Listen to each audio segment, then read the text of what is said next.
జగన్మోహన్ రెడ్డి పెట్టిన పథకాలన్నీ కాపీ చేసి మళ్ళీ పేస్ట్ చేశారు. కాకపోతే జగన్మోహన్ రెడ్డి చేసినవి కూడా మెడికల్ కాలేజీలు అన్నిటికీ క్లీనింగ్ అని పని వాటిలో 2000, 3000 ఖర్చు చేశారు. ఇల్లు కూడా అదే ఖర్చు చేశారు. జగన్మోహన్ రెడ్డి దోచేసాడు చేసేసారు అని చెప్పారు, అన్నీ చేశారు. కానీ వీళ్ళు జగన్మోహన్ రెడ్డి చేసి వీళ్ళు పెట్టారు.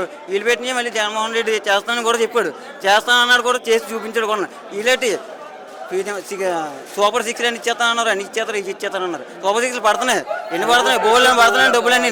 అన్ని డబ్బులన్నీ పడి నా జోబుల్లో తీస్తున్నాను, మా బాంపెట్లో దాస్తున్నాను డబ్బులు. ప్రతి రూపాయి చంద్రబాబు నాయుడు వేస్తున్నాడు. వేసిన కాబట్టి కదా అందరూ ఇలా ఉన్నారు. మెడికల్ కాలేజీ కట్టినా కూడా కట్టలేదు అంటున్నారు. సగం కన్స్ట్రక్షన్ అయింది. అయ్యన్ పోతారు గారు చెప్పారు మెడికల్ కాలేజీ అక్కడ ఏమి లేదు, ఉట్టితే అంత సొల్లు రెండే చూసుకుందాం అన్నాడు. జగన్మోహన్ అతనే రమ్మను. ఇప్పుడు జగన్మోహన్ రెడ్డి వస్తున్నాడు కదా, ఏం పీకుతున్నారు? జగన్మోహన్ రెడ్డి వచ్చిన తర్వాత ఏం పీకుతున్నారు? జగన్మోహన్ రెడ్డి వస్తున్నాడు, రమ్మనండి. అయ్యన్ పోదానికి కళ్ళు లేవండి, కళ్ళద్దాలు పెట్టుకుంటేనే అయ్యన్ మెడికల్ కాలేజ్ కాబడుతుంది. ఇక్కడ అంత కడుతున్నారు, కట్టలేదని చెప్పారు. దేనికి కట్టలేదు?